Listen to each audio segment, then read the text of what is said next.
ওই যে কওম, যে কওমের তওবা আল্লাহ পাক কবুল করেছেন এই মাসে, সেই কওমের নাম হলো বনু ইসরাইল। কি নাম? বনু ইসরাইল। বনু ইসরাইল কাদেরকে বলে? ইব্রাহিম আলাইহিস সালামের দুই সন্তান। কয় সন্তান? এক সন্তানের নাম ইসমাইল আলাইহিস সালাম, যিনি থাকেন মক্কায়। কোথায়? ওই যে মক্কায় রেখে আসা হলো। এই ইসমাইল আলাইহিস সালামের বংশে আছে একজন ব্যক্তি, তার নাম আদনান। হ্যাঁ হ্যাঁ।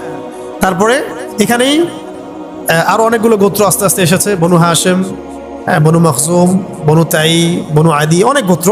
এই গোত্রগুলোর মধ্যে বনু হাশিম গোত্রে সর্বশেষ নবী মুহাম্মদ রাসূলুল্লাহ সাল্লাল্লাহু আলাইহি ওয়াসাল্লাম। তার মানে নবী সাল্লাল্লাহু আলাইহি ওয়াসাল্লাম ছিলেন বনু ইসমাঈলের অন্তর্ভুক্ত। বনু ইসমাঈলের অন্তর্ভুক্ত।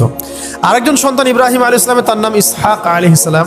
তিনি থাকেন শামে। শাম মানে শুধু সিরিয়া না, শাম মানে ফিলিস্তিন, লেবানন, জর্ডান, সিরিয়া সব একসাথে শাম আর কি। ওইখানে থাকেন ইসহাক আলাইহিস সালাম। তার সন্তানের নাম হলো ইয়াকুব আলাইহিস সালাম, যার ওই যে 12 সন্তান, একজন ইউসুফ আলাইহিস সালাম কুয়ায় ফেলে দেওয়া হলো। ঠিক আছে, ওটা লম্বা আলোচনা। তো এই ইসহাক আলাইহিস সালামের সন্তান ইয়াকুব আলাইহিস সালামের আরেক নাম হলো ইসরাইল।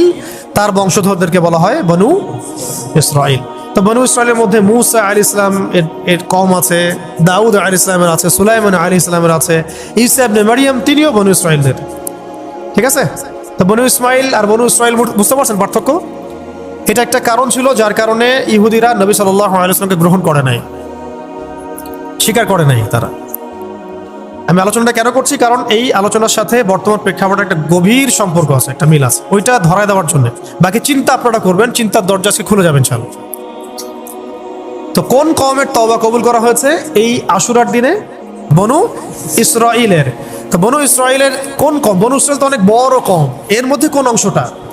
মূসা আলাইহিস সালামের সাথে যারা ছিলেন তারা। মূসা আলাইহিস সালামের সাথে যারা ছিলেন তারা। ঘটনা কি হয়েছিল? যে ওই সময় মিশরের একজন বাচ্চা ছিল, তার নাম ফেরাউন। ফেরাউন একটা পদের নাম, তার নাম ছিল রেমেসিস টু। ফেরাউন একটা পদের নাম, তার নাম হচ্ছে মূলত নাম রেমেসিস টু। এর আগে ছিল রেমেসিস 1। যখন মূসা আলাইহিস সালাম এক ব্যক্তিকে ঘুষি মেরে ওখান থেকে চলে গেলেন, মনে আছে? ওইটা ছিল রেমেসিস 1 এর যুগ। রেমেসিস 1 এর যুগ। এরপরে যখন তিনি আবার ব্যাক করেছেন দাওয়াত নিয়ে, এটা ছিল রেমেসিস 2 এর যুগ। রেমেসিস 2 তার নাম ফেরাউন পদের নাম। তো এই ফেরাউনকে আল্লাহ রাব্বুল আলামিন দাওয়াত দিয়েছেন, মূসা আলাইহিস সালামকে পাঠিয়েছেন। ফেরাউনের অনেকগুলো ফল্ট ছিল, কুফর ছিল, শিরক ছিল। সে সন্তানদেরকে হত্যা করত, মেয়েদেরকে জীবিত রাখত। সে নিজেকে খোদা দাবি করেছিল, তাই তো? বলেছিল আনা রাব্বুকুমুল আলা। একটার পর একটা নিদর্শন আল্লাহ পাক দিয়েছেন, সে স্বীকার করে নাই। একটার পর একটা নিদর্শন আল্লাহ দেখিয়েছেন, সে ঈমান আনে নাই। বনু ইসরাইলের উপর নির্মম নির্যাতন করেছে ফেরাউন। ফেরাউনের ফাংশনগুলো বুঝেন, ফেরাউন কি করেছে? ফেরাউনের ফাংশনটা কি ছিল ওয়ার্ল্ডে? সে কুফরির মানে নিদর্শন হয়ে আছে, শিরকের নিদর্শন হয়ে আছে, খোদাদ্রোহিতার নিদর্শন হয়ে আছে। সে নিজেকে আল্লাহ দাবি করেছে। সে বনু ইসরাইলের উপর নির্মম নির্যাতন করেছে, মানে মাজলুমদের উপরে নির্যাতন করেছে। বাচ্চাদেরকে হত্যা করেছে, মেয়েদেরকে জীবিত রেখেছে। একটা একটা করে আল্লাহ নিদর্শন দেখিয়েছেন, সে স্বীকার করে নাই। তার সামনে মূসা আলাইহিস সালাম মুজিজা দেখিয়েছেন, লাঠি ছুঁড়ে মেরেছেন, সাপ হয়ে গেছে। তারপরেও সে ঈমান আনে নাই, বরং পুরো বনু ইসরাইলকে সে ধাওয়া করে লোহিত সাগরে ডুবে মরছে।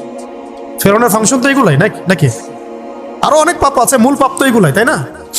অহংকার আরেকটা আছে কি তার? উদ্ধত অহংকার।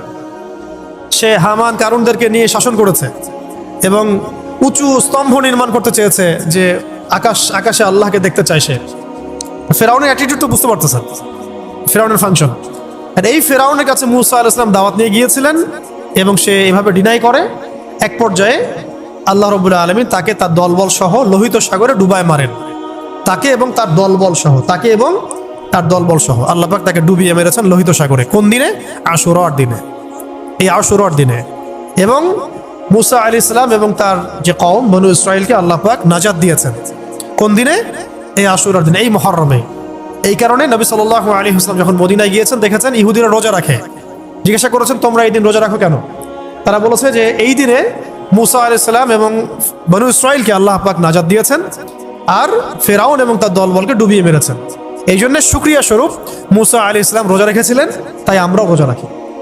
তখন নবীজি বললেন যে তাহলে এই রোজা রাখার ব্যাপারে আমরাই বেশি হকদার, অতএব হে সাহাবীরা তোমরা রোজা রাখো।